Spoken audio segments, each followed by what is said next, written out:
Hello. ഇന്ന് പുറത്ത് പോയിക്കായിരുന്നു കേട്ടോ. പുറത്ത് പോയിട്ട് ഇപ്പോൾ വന്നേ ഉള്ളൂ. അപ്പം ഞാൻ ഇതെന്താ പറ്റി അറിയോ? ഞങ്ങളുടെ പൂച്ച അത് തട്ടി ഇട്ടേക്കായിരുന്നു താഴത്ത്. നോക്കിയതാ, പൊട്ടിയോന്ന് നോക്കിയതാ, പൊട്ടിയിട്ടൊന്നുമില്ല. അപ്പം തോന്നി എന്നാൽ അത് ഇട്ടാലോ, കാരണം ഇതേ 2 വർഷമായി ഇതുവരെ അത് പോയിട്ടില്ല കേട്ടോ. കട്ട പിടിക്കുകയൊന്നും ചെയ്തിട്ടില്ല. അപ്പോൾ ഇതേടാ പോയി സംഭവം ക്ലീൻ ആയിട്ടോ. ഇനി പറ്റില്ല ഇതെടുക്കാൻ. ഞാനത് പോയില്ല എന്നൊക്കെ എടുക്കാം. എന്നെ കഷ്ടമല്ലേ. നോക്കട്ടെ, അപ്പോൾ പിന്നെ നോക്കാം. അപ്പോൾ എല്ലാവർക്കും എൻ്റെ വീഡിയോയിലേക്ക് സ്വാഗതം. 2 ദിവസം പൊങ്കലും തിരുവാതിരയൊക്കെ ആയിട്ട് ആകെ ടയർഡായിട്ട് ഇരിക്കുക ഞാൻ. എനിക്ക് എന്താ പറ്റി അറിയോ? പൊങ്കലിൻ്റെ ആദ്യത്തെ ദിവസം കളി ഉണ്ടാക്കി. അതും ഈ പറഞ്ഞ പോലെ അരിപ്പൊടിയൊക്കെ വറുത്ത് കണ്ടൂലോ. ഞാൻ 4 ദിവസമായി, ഞാൻ പറഞ്ഞില്ലേ 4 ദിവസം 5 ദിവസമായിട്ട് ഞാൻ ആകെ എന്നും എനിക്ക് ഒരിക്കലാന്ന് പറഞ്ഞില്ലേ, ശരിക്കും പിടിച്ചു. വയറ് അങ്ങോട്ട് കൊളുത്തി പിടിച്ചിട്ട് എന്താ പറയുക, ആ പരിപ്പും ചെറുപരിപ്പിൻ്റെ ഇന്നലെ അത് ഇതൊക്കെ പൊങ്കലും കഴിച്ചിട്ട് ആകെ എനിക്ക് അവശതയായിപ്പോയി. ഗ്യാസ് കയറിയതാന്ന് തോന്നുന്നു കേട്ടോ. ചെറുപരിപ്പ് എനിക്ക് അല്ലെങ്കിലേ പറ്റൂല. ചെറുപരിപ്പെന്നല്ല, ഏത് പരിപ്പായാലും എനിക്ക് പണിയിടുന്നതാണ്.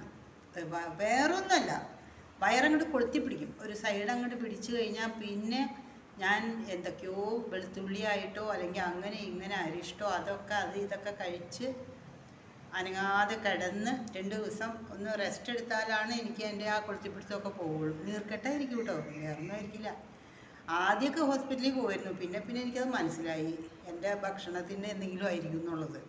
അപ്പോൾ ചേട്ടൻ പറയും, നിനക്ക് എന്തിനത് ഉണ്ടാക്കാൻ പോയത്, നീ എന്തിനത് ഉണ്ടാക്കാൻ പോയെന്ന് ചോദിക്കും. നിനക്ക് മിണ്ടാണ്ടിരുന്ന് കൂടി ഇപ്പോൾ ആർക്കാ ഇപ്പോൾ ഇതെന്ന് ചോദിക്കും.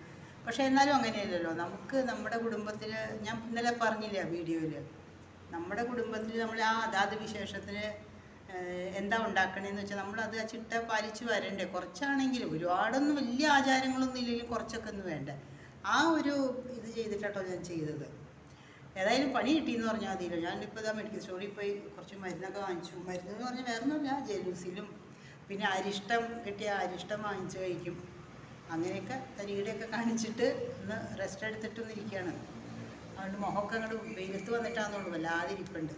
മേക്കപ്പൊന്നും ചെയ്തിട്ട് മുമ്പിൽ നിന്ന് എന്താ പറയുക, വീഡിയോ എടുക്കാൻ വേണ്ടി മേക്കപ്പൊക്കെ ചെയ്തിരിക്കാൻ എനിക്ക് ക്ഷമയില്ല, ഉള്ളത് പറയാലോ.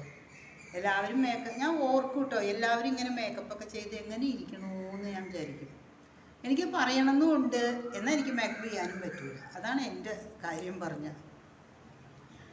അപ്പോൾ ഇന്നിപ്പോൾ അങ്ങനെ എന്താ പറയുക, അങ്ങനെ പോയി. ഇന്നിപ്പോൾ ഞാൻ പിന്നെ ചോറും കറിയൊക്കെ വെച്ചു കേട്ടോ. അതൊക്കെ എൻ്റെ പണി കഴിച്ചു. ചപ്പാത്തി ഉണ്ടാക്കി, രാവിലെ ഒരു തക്കാളി സവാളയും മാത്രം ഇട്ടിട്ടൊരു കറി ഉണ്ടാക്കി. പിന്നെ ബീൻസ് തോരൻ വെച്ചു ഉച്ചത്തേക്ക്. പിന്നെ ഓറഞ്ച് വാങ്ങിച്ചിട്ടുണ്ട്. ഇപ്പോൾ ഓറഞ്ചിന് വിലക്കുറവല്ലേ, നല്ല ഓറഞ്ച് കിട്ടി. അപ്പോൾ അതിൻ്റെ തൊണ്ട് കൊണ്ട് കറി ഉണ്ടാക്കാൻ പോവാം. അപ്പോൾ തൊണ്ട് 2 കൂടി ഉണ്ട്, ഓറഞ്ച് 2-3 കൂടി ഉണ്ട്. അത് തീർന്നിട്ട് നന്നായിട്ട് ഒന്ന് അരിഞ്ഞെടുത്തിട്ട് വേണം വെക്കാൻ. അതിപ്പോൾ ഇനിയിപ്പോൾ പറ്റില്ല, ഇനി വൈകുന്നേരമൊക്കെ പറ്റുള്ളൂ. അപ്പോൾ ഞാൻ ഒരു പണിയുണ്ട്. ഓറഞ്ച് തൊണ്ടുകൊണ്ട് അറിയില്ലേ, ഓറഞ്ച് തൊണ്ടുകൊണ്ട് പച്ചടി ഉണ്ടാക്കാം, പുളിങ്കറി ഉണ്ടാക്കാം. ഞാൻ ഇതൊക്കെ ഉണ്ടാക്കാറുണ്ട് കേട്ടോ. ഇപ്പോൾ ഇന്ന് ഞാൻ മെഡിക്കൽ സ്റ്റോറിൽ പോയി എന്ന് പറഞ്ഞില്ലേ, മെഡിക്കൽ സ്റ്റോറിൽ പോയിട്ട് നടന്നു പോണ ദൂരമേ ഉള്ളൂ കേട്ടോ. അപ്പോൾ നടന്ന് വന്നുകൊണ്ടിരിക്കുമ്പോൾ എൻ്റെ ഒരു ഫ്രണ്ടിനെ കണ്ടു. അപ്പോൾ ആ ഫ്രണ്ടിനെ കണ്ടപ്പോൾ എനിക്ക് കുറച്ച് സംഭവങ്ങളൊക്കെ കിട്ടി. അപ്പോൾ അത് ഞാൻ നിങ്ങളായിട്ട് ഷെയർ ചെയ്യാൻ വിചാരിച്ചതാണ് കേട്ടോ. ഫ്രണ്ടിൻ്റെ പേരൊന്നും പറയില്ല, അതൊക്കെ സീക്രട്ടാണ്. എന്താണെന്ന് വെച്ചാൽ വേറൊന്നുമല്ല കേട്ടോ, അവളുടെ കുഞ്ഞുനാൾ തൊട്ടേ അറിയുന്നതാണ്. അപ്പോൾ അത് കാരണം കുറച്ച് നേരം ഇങ്ങനെ സംസാരിച്ചുകൊണ്ട് വന്നപ്പോൾ എനിക്ക് തോന്നി ഇന്നത്തെ ടോപ്പിക് അതാവട്ടെ എന്ന് വിചാരിച്ചു. എല്ലാവരും പൊതുവെ നമ്മളെങ്ങനെയാണ്, അച്ഛനമ്മമാർ പറയണത് കേട്ട് ചെറുപ്പത്തിൽ അല്ലേ, സ്കൂളിൽ പഠിക്കുന്ന സമയത്തൊക്കെ അച്ഛനമ്മമാർ എന്ത് പറയണോ അത് കേട്ടുകൊണ്ട് നമ്മുടെ ജീവിതം ഇങ്ങനെ പോകും. സ്കൂളിലെ അധ്യാപകർ പറഞ്ഞ് കേട്ടുകൊണ്ട് ചിലപ്പോൾ നമുക്ക് ഒരു ഒറ്റപ്പെടുത്തലൊക്കെ ഉണ്ടാവും, ശരിയല്ലേ. വീട്ടിലെ ചിലപ്പോൾ സഹോദരങ്ങളൊക്കെ കൂടി ചിലപ്പോൾ ഒരു ഒറ്റപ്പെടുത്തലുണ്ടാവും. ചിലപ്പോൾ സ്കൂളിൽ ചെന്ന ഫ്രണ്ട്സ് അവരൊരു ഒറ്റപ്പെടുത്തൽ അവിടെ ഉണ്ടാവും. ഇതൊക്കെ ഒരു ഒറ്റപ്പെടുത്തലൊക്കെ നമ്മൾ മിക്കവരും അനുഭവിച്ചിട്ടുള്ളവരല്ലേ. തീർന്നില്ല, പിന്നെ വിവാഹം കഴിച്ച് പോകുമ്പോൾ അവിടെയും നമുക്ക് ഇതുപോലൊരു ഒറ്റപ്പെടലൊക്കെ ഉണ്ടാവാം. കാരണം അമ്മായിയമ്മയ്ക്ക് ഇഷ്ടപ്പെടണം, അല്ലെങ്കിൽ കാരണം ഇപ്പോഴത്തെ കുട്ടികളെ ഞാൻ പറയില്ല കേട്ടോ, ഇപ്പോഴൊക്കെ കുറച്ചൊക്കെ വിദ്യാഭ്യാസമായി. അല്ല, പണ്ടൊക്കെ നമ്മുടെയൊക്കെ ചെറുപ്പത്തിൽ എന്ന് പറയുമ്പോൾ അത്രയ്ക്കുള്ള വിദ്യാഭ്യാസമേ ഉള്ളൂ എല്ലാവർക്കും തന്നെ അല്ലേ. ചെന്ന് കയറുന്നിടം അതൊക്കെ ഭാഗ്യം പോലെ ഇരിക്കും എന്നറിയാലോ. അപ്പോൾ അന്നത്തെ അവളുടെ ആ ഒരു ബുദ്ധിമുട്ടും ഇതൊക്കെ എനിക്ക് അറിയായിരുന്നു. അപ്പോൾ അപ്പം അങ്ങനെ കുറേ ഇങ്ങനെ സ്ട്രഗിൾ ചെയ്ത് വന്നാണ് അവൾ ഇത്ര എത്തിയിരിക്കുന്നത് കേട്ടോ. എൻ്റെയൊക്കെ പ്രായത്തിലുള്ളവളാണ്. ഇപ്പോൾ എന്താ പ്രശ്നം എന്ന് വെച്ചാൽ ഇപ്പോൾ മക്കളാണ്. മക്കളാണ് ഒരു പെണ്ണും ഉണ്ടായിരുന്നു, 2-3 ആൺമക്കളെങ്ങാണ്ടായിരുന്നു, ആൺകുട്ടികളായിരുന്നു. അവരും എല്ലാവരും വലുതായി. നല്ല 1-2 പേർക്ക് വിവാഹം കഴിഞ്ഞു എന്ന് തോന്നുന്നു. മോളുടെ വിവാഹം കഴിഞ്ഞു. പക്ഷേ ഇപ്പോൾ വീട്ടിൽ അവൾക്ക് ഒറ്റപ്പെടില്ല എന്നാണ് പറയണത്. എന്താണെന്ന് വെച്ച് കഴിഞ്ഞാൽ പറയുകയാണേ, അച്ഛനും മക്കളും ഒരു ഇതാണ്, എന്നെ അവർക്ക് കണ്ടുകൂടാ, എന്നെ വീട്ടിലെ പണി ചെയ്യാൻ വേണ്ടി നിർത്തിയേക്കണത്, ഇതാണ് പറയണത്. എന്ന് പറഞ്ഞാൽ വീട്ടിലെ എല്ലാ കാര്യങ്ങളും നോക്കണത് അവളാണ്, സകല കാര്യങ്ങളും ചെയ്യണത് അവളാണ്. വേറെ ജോലിയൊന്നും അങ്ങനെ പ്രത്യേകിച്ചൊന്നുമില്ല. അപ്പോൾ ഭർത്താവിന് എന്തോ ബിസിനസ്സോ എന്തൊക്കെയാണെന്ന് തോന്നുന്നു. പിന്നെ മക്കളും പഠിച്ച് അവർ അത്യാവശ്യം ജോലിക്ക് കേട്ട്, മരുമക്കൾ ജോലിക്കൊക്കെ പോകുന്നുണ്ട്. അപ്പോൾ ഈ വീട്ടിലെ സകല പണിയും ചെയ്യണത് ഇവളാണ്.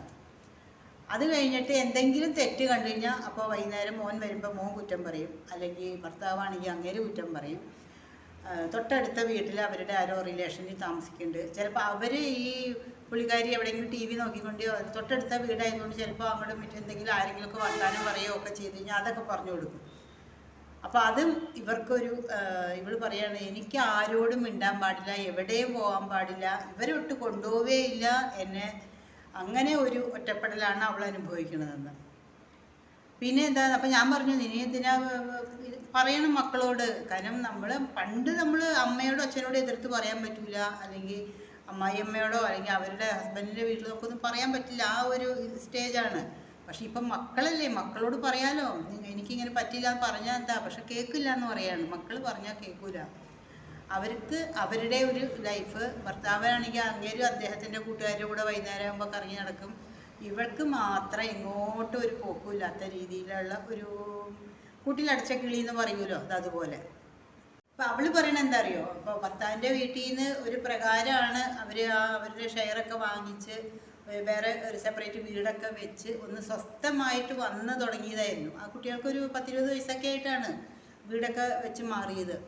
അത് കഴിഞ്ഞ് 2 വർഷം 3 വർഷം കഴിഞ്ഞപ്പോൾ ഓരോ കുട്ടികൾ കല്യാണം കഴിഞ്ഞ് തുടങ്ങി, മക്കളായി മരുമക്കളായി. ഇങ്ങനെ വന്നപ്പോൾ സത്യത്തിൽ ഹാപ്പി എന്ന് എല്ലാവരും, ചില വീട്ടിലൊക്കെ ഇങ്ങനെയാട്ടോ. നമ്മൾ പറയുമ്പോൾ അവന് ആ മരുമക്കൾ വന്നു കഴിഞ്ഞു, അല്ലെങ്കിൽ അവൾക്ക് ആ മരുമക്കളൊക്കെ ഉണ്ട്, സുഖമാണ് ജീവിക്കാൻ. പക്ഷെ അവർ വീട്ടിനകത്ത് ചെല്ലുമ്പോഴേ നമുക്ക് അറിയുള്ളൂ അവരുടെ എന്തൊക്കെ സംഭവിക്കണമെന്നുള്ളത്. അപ്പോൾ അതുപോലെയാണ് കേട്ടോ ഇവിടെ സംഭവിച്ചത്. അപ്പോൾ അവൾ പറയണ, വൈകുന്നേരം ആദ്യമൊക്കെ കൂട്ടുകാരന്മാരെ വിളിച്ചുകൊണ്ട് വരും. ഹസ്ബൻഡാണെങ്കിൽ ചിലപ്പോൾ അവർക്ക് വെറുതെ ഊണ് കഴിക്കാനോ പെട്ടെന്ന് സഡനായിട്ട് വരും, എന്തെങ്കിലും പെട്ടെന്ന് പ്രത്യേകിച്ച് ഉണ്ടാക്കാൻ പറയും. അങ്ങനെ അത് ഉണ്ടാക്കി കൊടുക്കും. പിന്നെ കുട്ടികൾ വലുതായി പിന്നെ അവരുടെ കൂട്ടുകാരും കൊണ്ട് പെട്ടെന്ന് വരും, അല്ലെങ്കിൽ അവധി ദിവസങ്ങൾ എല്ലാവരും കൂടി അവിടെ ഒത്തുകൂടും. അപ്പോഴും അവർക്ക് വേണ്ടി സ്പെഷ്യൽ എന്തെങ്കിലും ഉണ്ടാക്കി കൊടുക്കണം. പിന്നെ വിവാഹം കഴിഞ്ഞു, പിന്നെ മരുമകളുടെ വീട്ടിൽ നിന്ന് ബന്ധുക്കളായി, അങ്ങനെ ഇങ്ങനെയെന്നും പറഞ്ഞ് അങ്ങനെ ഓരോരുത്തർ ഓരോ ആഴ്ച വരും. അപ്പോഴും തിരക്ക്. അപ്പോൾ അവൾ പറയണേ, എനിക്ക് ജോലി ചെയ്ത് ഫ്രീ ആയിട്ട് എന്താ പറയുക, ഒന്ന് വെറുതെ ഇരിക്കാൻ എനിക്ക് കൊതിയാവുകയാണ്. പക്ഷെ എനിക്ക് ഇന്നേ വരെ അത് സാധിച്ചിട്ടില്ല എന്നാണ് പറയണത്. പിന്നെ ഈ മരുമകളുടെ വീട്ടിൽ നിന്ന് വരുന്നവർ ചിലപ്പോൾ അവർക്ക് അവിടെ നിന്ന് കൊണ്ടുവന്നതൊക്കെ എവിടെ ഇങ്ങനെ കണക്ക് ചോദിക്കുന്ന പോലെ, അതിനി ഞങ്ങൾ എടുത്ത് ചിലവാക്കിയോ എന്നുള്ളൊരു ചോദ്യം. മറ്റൊന്നുമല്ല, ഒരു ഡയറക്റ്റായിട്ട് ചോദിച്ചില്ലെങ്കിലും അവരുടെ ചില ഇൻഡയറക്റ്റായിട്ട് അവർ ചോദിക്കുമെന്നാണ് പറയുന്നത്. അവരവിടെ നിന്ന് കൊടുത്തു വിട്ടതൊക്കെ എവിടെ. അപ്പം ഇതൊക്കെ ഇങ്ങനെ സഹിക്കുക എന്ന് പറഞ്ഞാൽ ആ മകനെ കൊണ്ടോ അല്ലെങ്കിൽ ആ ഭർത്താവിനെ കൊണ്ടോ കൊള്ളാഞ്ഞിട്ടല്ലേ ഇങ്ങനെ ആ ഒരു അമ്മ സഹിക്കുന്നത്. കാരണം അവരുടെ മുമ്പിലൊന്നും ഇവരിങ്ങനെ പറയണില്ല. കാരണം ഈ പുള്ളിക്കാരി ഇങ്ങനെ വെറും പാവമായിട്ടായിരിക്കാം, എനിക്ക് അറിഞ്ഞുകൂടാ കേട്ടോ അത്. അപ്പം ഞാൻ ആലോചിച്ചു, ഇതൊക്കെ എങ്ങനെ സഹിക്കണോ അപ്പാന്ന്. ഇതൊക്കെ എന്താണെന്ന് അറിയാമോ, തുടക്കത്തിലേ നിർത്തണം. നമ്മൾ നിർത്തേണ്ടവരെ നിർത്തേണ്ട സ്ഥലത്ത് നിർത്തണം എന്നൊക്കെ പറയില്ലേ. കുറച്ച് പേരെ നമ്മൾ അകറ്റി നിർത്തേണ്ട സ്ഥലത്ത് നിർത്തിയേ പറ്റൂ, അല്ലെങ്കിൽ ഇതുപോലെയൊക്കെ ആയിരിക്കും അവസ്ഥ. ഞാൻ അവരോട് പറഞ്ഞു, നീ ഇങ്ങനെയൊന്നും അല്ല, ഇങ്ങനെ താന്നു പോയി പാവം പോലെ ഇരുന്നാൽ നിന്നെ വീണ്ടും വീണ്ടും അവർ ചവിട്ടി താഴ്ത്തേ ഉള്ളൂ എന്ന് പറഞ്ഞു. അല്ലെങ്കിൽ മരുമകളുടെ വീട്ടിൽ നിന്ന് വരെ വന്ന് ഇങ്ങനെ പറയണമെന്നുണ്ടെങ്കിൽ മകനോ അല്ലെങ്കിൽ ഭർത്താവോ ഇതിനെപ്പറ്റി ഒന്നും പറയണമില്ല. അവരവരുടെ കാര്യം സുഖം നോക്കി പോവുകയാണ്. ഞാൻ പറഞ്ഞു, ഇനിയെങ്കിലും നീ നിനക്ക് വേണ്ടി ജീവിക്കുക. നീ മറ്റുള്ളവർക്ക് വേണ്ടി ഇത്രയും വർഷം ജീവിച്ചില്ലേ. ഇപ്പം എല്ലാവരും അവരവർക്കൊരു പക്വത വന്നു, വിവാഹം കഴിഞ്ഞു, എല്ലാവർക്കും ഒരു പൊസിഷനിൽ എത്തിക്കഴിഞ്ഞു. ഇനി അവനവന് വേണ്ടി ജീവിക്കുക. ഞാൻ പറയണത് അതാണ്. നമ്മൾ നമുക്ക് വേണ്ടി ജീവിക്കാതെ ഈ ജീവിതകാലം മുഴുവനും മറ്റുള്ളവർക്ക് വേണ്ടി ജീവിച്ച് നമ്മൾ ശരിക്കും പറഞ്ഞാൽ ഒന്നും വെറും വട്ടപ്പൂജ്യം എന്നാണ് ഞാൻ പറയുള്ളൂ. അങ്ങനെയായി പോവും, നമ്മളങ്ങനെ ആക്കി തീർക്കും. അതാണ് ചിലരൊക്കെ ഉണ്ടല്ലോ, നമ്മൾ അകറ്റി മാറ്റി നിർത്തേണ്ട സ്ഥലത്ത് തന്നെ നിർത്തണം. കാരണം സഹോദരങ്ങളോ അല്ലെങ്കിൽ എന്താ പറയുക എത്ര അടുത്ത ബന്ധുവായാലും കൊള്ളാം, ഒരു പരിധിക്ക് അപ്പുറം നമ്മളെ കയറി ഭരിക്കാൻ നമ്മൾ അനുവദിക്കരുത്. അത് നമ്മൾക്ക് തന്നെയാണ് ദൂഷ്യം വരുന്നത്. കാരണം നമ്മുടെ സ്വാതന്ത്ര്യം, നമുക്ക് ജീവിക്കാൻ സ്വാതന്ത്ര്യം ഇല്ലാത്തൊരവസ്ഥയായി പോവാണ്. ഇത്രയും കാലം നമ്മൾ ഓരോരുത്തരെ അനുസരിച്ചല്ലേ ജീവിച്ചത്. ഇപ്പോൾ ഇത്രയും പ്രായം എത്തിയിട്ട് ഇനി നമ്മൾ മക്കളെ അനുസരിച്ച് ജീവിക്കണം, അല്ലെങ്കിൽ അവർ പറയുന്നതിനപ്പുറം മാറരുത് എന്നൊക്കെ പറഞ്ഞാൽ എന്ത് ജീവിതമല്ലേ? കുറച്ചൊക്കെ തൻ്റെ ഇടം വേണം, അല്ലാതെ ഒന്നും പറ്റില്ല. കാര്യം നമ്മൾ ഒരിക്കലും പറയാൻ പറ്റില്ല കേട്ടോ, നമ്മൾ ആ സ്റ്റേജ് എത്തുമ്പോഴേ നമുക്ക് അതിൻ്റെ വിഷമം അറിയുള്ളിരിക്കും. പക്ഷെ എന്നാലും കുറച്ചൊക്കെ നമ്മൾ നമ്മുടേതായ ഒരു പവർ കാണിച്ചില്ലെങ്കിൽ ഇത് തന്നെയായിരിക്കും അവസ്ഥ. അവൾ പറയാണ് അവളുടെ അവളുടെ വീട്, അതായത് അവൾ ജനിച്ചു വളർന്ന വീട്ടിൽ പോയി. അവിടെ ഇപ്പോൾ ആരും ഇല്ല, അവരുടെ അച്ഛനമ്മയും ഒക്കെ മരിച്ചു കഴിഞ്ഞു, സഹോദരങ്ങൾ ആരൊക്കെ ഉണ്ടെന്ന് തോന്നുന്നു. അപ്പോൾ ഈ മരുമകളെയും കൂട്ടിക്കൊണ്ടാണ് പോയത്. ഒരു മിനിറ്റ് പോലും മരുമകൾ അവിടെ നിൽക്കാൻ സമ്മതിച്ചില്ല എന്ന് പറയാണ്. സ്വന്തം അപ്പോൾ എൻ്റെ അതായത് നമുക്കൊരു ഓർമ്മ ഉണ്ടാവുമല്ലോ, ഞാൻ പഠിച്ചത് ഈ മുറിയിലിരുന്നാണ് ഞാൻ പഠിച്ചത്, അല്ലെങ്കിൽ ഞാൻ കിടന്നത് അവിടെയാണ്. പഴയ വീടാണ്, ഇപ്പോഴും അവർ ആ വീടൊന്നും മാറ്റിയിട്ടൊന്നുമില്ല. അപ്പോൾ അവൾക്ക് ആ ഒരു ഓർമ്മ കണ്ടപ്പോൾ അവൾ കുട്ടികളോടൊക്കെ ഇങ്ങനെ പറയാൻ വേണ്ടി, മരുമക്കളെ കാണിച്ചു കൊടുക്കാൻ വേണ്ടിയൊക്കെ വലിയ തരത്തിൽ പോയതാണ്. മരുമക്കൾ തിരിഞ്ഞു നോക്കിയില്ല എന്ന് പറയാം. അപ്പോൾ വീട്ടിൽ പോകാം പല എന്തൊക്കെയോ അവർക്ക് എന്തൊക്കെ കാര്യങ്ങളുണ്ടെന്നും പറഞ്ഞുകൊണ്ട് ആ മുറി ഒന്ന് കയറി നോക്കാൻ പോലും സമ്മതിച്ചില്ല എന്ന് പറയാം. കുറച്ച് ദൂരെയാണ് അവളുടെ വീട്, അതുപോലും സമ്മതിച്ചില്ല എന്ന് പറയാണ്. പിന്നെ എന്തിനീ മരുമക്കളെ കൊണ്ട് ഇങ്ങനെ കൂട്ടിക്കൊണ്ടു പോകണം? ഞാൻ ചോദിക്കണതാണ്, സ്വന്തം വീട്ടിൽ പോകാൻ ആങ്ങളമാർക്ക് ഇഷ്ടമാണോ? അവർ രണ്ട് കൈ നീട്ടി വരാൻ പറയുന്നുണ്ടോ, അല്ലെങ്കിൽ സ്വീകരിക്കുന്നുണ്ടോ? എന്നാൽ പിന്നെ നമ്മൾ ഇവരെയൊന്നും വിളിക്കേണ്ട ആവശ്യമില്ല, സ്വയം തന്നെ അങ്ങോട്ട് പോവുക. ഞാൻ അതേ പറയുള്ളൂ. കാരണം എല്ലാവരെയൊന്നും അതുപോലെ വിളിച്ചൊന്നും വരില്ല ആങ്ങളമാർ. ചില ആങ്ങളമാരൊക്കെ ഉണ്ടല്ലോ, അവരുടെ ഫാമിലി, അവരുടെ ഭാര്യമാർ വന്നു കഴിഞ്ഞാൽ പിന്നെ അവർ അങ്ങോട്ടേക്കായിരിക്കും ചായ്വ്. അപ്പോൾ പിന്നെ നമ്മൾ അങ്ങനെയുള്ളവർ നമുക്ക് പോകാനും പറ്റില്ല. പക്ഷെ നമ്മളോട് ഇഷ്ടമുണ്ടോ, നമ്മളെ വിളിക്കുന്നുണ്ടെങ്കിൽ നമ്മൾ പോവുക. എന്നല്ലേ നമ്മുടെ മരുമക്കൾ ഇതുപോലെ എതിരാണെങ്കിൽ അവരെ കൊണ്ടുപോകണ്ടെന്നേ ഞാൻ പറയുള്ളൂ. കാര്യം നമ്മൾ എന്താ വിചാരിക്കണേന്ന് അറിയോ, എല്ലാവരും ഒരുപോലെയാണ്, നമ്മുടെ മരുമക്കൾ, മരുമകൻ. പക്ഷെ ഇവരുടെ മൂല്യം പലതരത്തിലായിരിക്കും. എല്ലാവരും ഒരുപോലെ സ്വഭാവം വേണമെന്നോ അല്ലെങ്കിൽ അവരുടെ ഒരു ഇതൊന്നും എല്ലാം ഒരുപോലെ ആയിരിക്കണം എന്നില്ല. പല വീട്ടിൽ നിന്നും പലരും വരുന്നു. അപ്പോൾ പല വീട്ടിൽ നിന്നുള്ള സ്വഭാവങ്ങളായിരിക്കാം. ചിലപ്പോൾ നമ്മളായിട്ട് പൊരുത്തപ്പെടാം, ചിലപ്പോൾ പൊരുത്തപ്പെടാതെ പോകാനും സാധ്യതയുണ്ട് അല്ലേ? അത് അങ്ങനെയാണല്ലോ ഇപ്പോൾ ഇത് കണ്ടത്. ഇതിനൊക്കെ ഇത്രയേ ഉള്ളൂ. നമ്മൾ നിർത്തേണ്ട സ്ഥലത്ത് അവർ തുടക്കം തൊട്ടേ നമ്മൾ അധികാരം കാണിക്കാൻ വരികയാണെങ്കിൽ അവരെ തുടക്കത്തിലേ നിർത്തുകയാണെങ്കിലല്ലോ ഇതുപോലുള്ള അവസ്ഥയൊന്നും വരില്ല. പക്ഷെ പലരും വിചാരിക്കണം എന്താ പറയുക, ഇവരൊക്കെ മിണ്ടാതെ ഇരിക്കുന്നത് കണ്ടിട്ട് അവർ വെറും പാവമായത് കൊണ്ടെന്നോ അല്ലെങ്കിൽ ഇവർക്ക് അതിനുള്ള പ്രതികരിക്കാനുള്ള ഒരു ഇതില്ല, എന്താ പറയുക, അതിനുള്ള ഒരു ഗട്ട്സ് ഇല്ലയെന്നോ അങ്ങനെയൊക്കെ ആയിരിക്കും വിചാരിക്കും. പക്ഷെ അതല്ല കേട്ടോ സംഭവം. ഈ രണ്ട് കൈ കൊട്ടിയാലാണ് സൗണ്ട് കേൾക്കുള്ളൂ എന്ന് പറയില്ലേ, കുറച്ചൊക്കെ അങ്ങനെയാണ്. അവൾ പറഞ്ഞു, ഞാനും കൂടി എതിർത്ത് പറയാൻ തുടങ്ങിയാൽ പിന്നെ കുടുംബ കലഹമാവും, എല്ലാം അങ്ങോട്ടും ഇങ്ങോട്ടും അടിച്ച് പിരിയും. അതിലും നല്ലത് ഒരാൾ മിണ്ടാതിരുന്നാൽ കുഴപ്പമില്ലല്ലോ എന്നാണ് അവൾ പറഞ്ഞത്. അപ്പോൾ പിന്നെ നമുക്ക് പറഞ്ഞിട്ട് കാര്യമില്ലല്ലോ എന്ന് ഞാനും പറഞ്ഞു. സഹിക്കാം, അല്ലാതെ നമുക്ക് എന്ത് ചെയ്യാൻ പറ്റൂലേ? കാരണം മക്കൾ മനസ്സിലാക്കിയില്ലെങ്കിൽ പിന്നെ വേറെ ആരും മനസ്സിലാക്കാനാണ്? ഭർത്താവും അതേപോലെ, അദ്ദേഹത്തിന് ഇഷ്ടം, എല്ലാവരും അവരവരുടെ സ്വാതന്ത്ര്യം, അവരവരുടെ ഇഷ്ടം, അവരവരുടെ എല്ലാം കാര്യങ്ങളും ഭംഗിയായി നടക്കുന്നുണ്ട്. പക്ഷെ വീട്ടിൽ ഒരാൾ ഇതുപോലെ ഇരുന്ന് ഈ പണിയൊക്കെ ചെയ്തും അല്ലെങ്കിൽ ഇതുപോലെ ഒരാൾ കഷ്ടപ്പെടണമെന്ന് ഇവർ ആരും ചിന്തിക്കണില്ല. അതാണ് ഒത്തിരി വീട്ടിലുണ്ടാവും കേട്ടോ ഇങ്ങനെയൊക്കെ.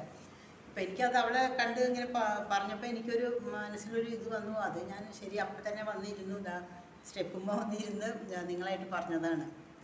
അപ്പോൾ ഇനി ഇത്രയേ ഉള്ളൂ. ഇനി 1 മണി ആവാറായി. ഞാൻ ഈ ചോറുണ്ണട്ടെ. അപ്പോൾ നാളെ വീണ്ടും കാണാം കേട്ടോ. അതുവരെ എല്ലാവർക്കും